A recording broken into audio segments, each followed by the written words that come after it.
Silvio Santos partiu. Ele nos deixou aos 93 anos no dia 17 de agosto de 2024, mas deixou também um grande legado na televisão brasileira. Ele veio de baixo e conseguiu ser dono de sua própria emissora, o SBT, após levar muitos nãos. Silvio Santos foi responsável por alegrar os domingos de muita gente com vários programas, e ele não tinha medo nem preguiça de trabalhar tanto, já que gostava muito do que fazia, estava no seu olhar. Silvio Santos foi o maior comunicador da TV brasileira e trouxe muitas novidades para o Brasil. Uma delas foi fazer os brasileiros conhecer a teledramaturgia mexicana.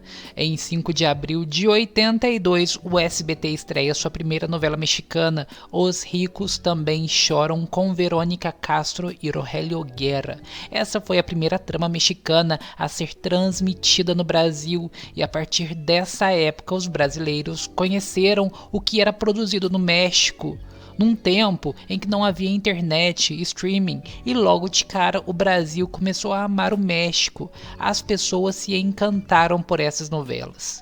Os Ricos Também Choram elevou a audiência de tal maneira que se tornou a mexicana de maior ibope já exibida no canal, com uma média geral de 19 pontos, um fenômeno, uma audiência estupenda. Com o sucesso começou a era onde Silvio Santos começou a trazer as estrelas do México para participar dos programas da casa.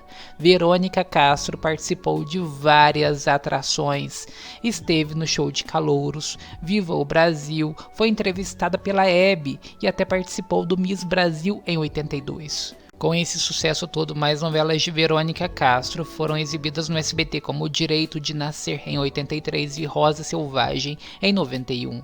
Esse foi o começo de uma parceria de muito sucesso com a Televisa, que mesmo entre trancos e barrancos dura até hoje, uma parceria de mais de 40 anos já. Um outro grande sucesso também foi Chispita, que chegou ao SBT em 84, uma novela infantil, e foi a partir dela que o Brasil pôde conhecer Lucero, ainda criança, mas que futuramente iria protagonizar e antagonizar novelas mexicanas de sucesso. Na grade do SBT, Chispita substituía O Direito de Nascer e foi um grande sucesso, tanto que ganhou reprise em 85, em 92 e 96 no SBT. Cada vez mais Silvio Santos se demonstrava mais encantado por essas novelas, e a emissora percebia toda a importância do contrato com a Televisa. Nos anos 90, tudo se fortaleceu mais ainda. A exibição da novela Carrossel de 89 chegou a incomodar de verdade a Globo, que tinha o maior público desde sempre. A novela O Dono do Mundo, de Gilberto Braga, perdeu muito público, fazendo o autor ter que reescrever capítulos que já estavam prontos.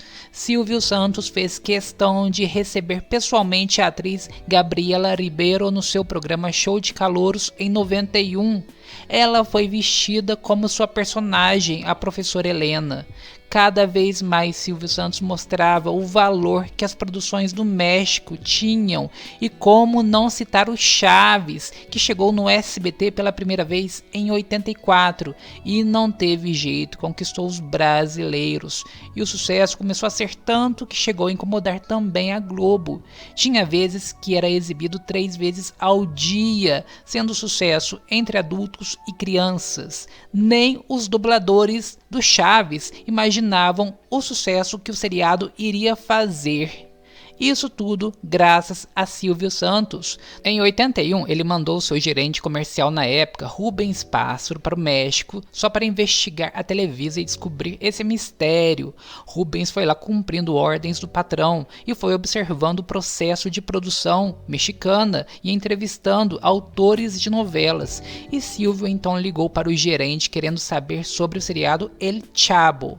A análise de Rubens não foi muito positiva naquela época, porque, segundo ele, tinha uma imagem muito velha, quase sem cor, mas parece que mesmo assim Silvio Santos já tinha se encantado com o humorístico e exigiu que Rubens se encontrasse com Roberto Bolanhos para comprar episódios. Silvio Santos já pediu que alguns episódios fossem trazidos ao Brasil para serem dublados.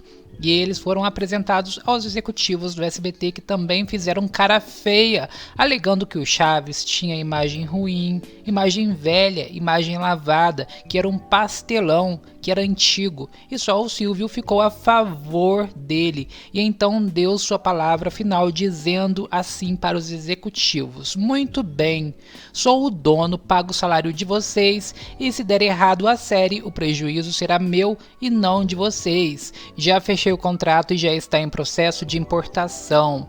E não teve jeito, os brasileiros começaram a conhecer o Chaves e o Chapolin, que levou muita audiência do canal, algo que não teria acontecido graças à sensibilidade de Silvio Santos na época. O sucesso das novelas mexicanas estava enorme, a trilogia das Marias foi outro estrondo e Silvio não pôde deixar de receber pessoalmente Thalia em junho de 97 no programa Em Nome do Amor. Silvio Santos entrevistou Thalia falando sobre sua vida, sua família, seus pais, seus namorados e, claro, seus trabalhos. Thalia não pôde deixar de cantar para Silvio Santos temas de suas novelas. Uma entrevista com muita simpatia de ambas as partes, mostrando toda a vontade dele saber tudo de Thalia.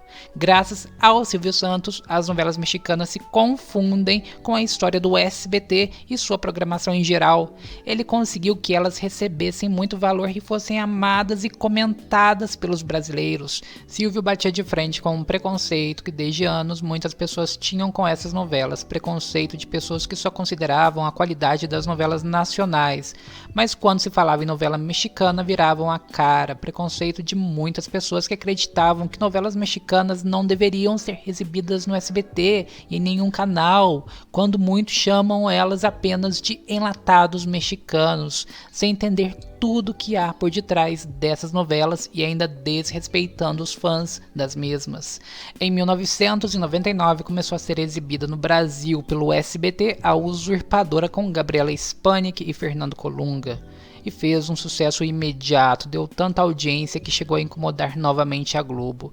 A Usurpadora batia médias de 19, 20, 21 pontos, chegando bem perto da Globo. O último capítulo de A Usurpadora bateu uma média geral de 27 pontos, chegando a 30 de picos, números que eram somente comuns na Globo. E aí não teve jeito, Silvio Santos trouxe para seu programa Em Nome do Amor Gabriela Spanik, que ficou muito emocionada com o carinho do apresentador, e o sucesso de A Usurpadora foi muito comentado. Silvio fez uma surpresa para Gabi Spanik ao trazer da Venezuela sua mãe e sua irmã gêmea no programa. Ela só estava com seu marido Miguel de León e não esperava essa emoção extra que Silvio Santos proporcionou. O reconhecimento do sucesso que as novelas mexicanas faziam fez com que o SBT começasse a produzir remakes bem-sucedidos de muitas histórias de lá, como Canavial de Paixões, Esmeralda, Cristal, Maria Esperança, Amor e Ódio e outras mais.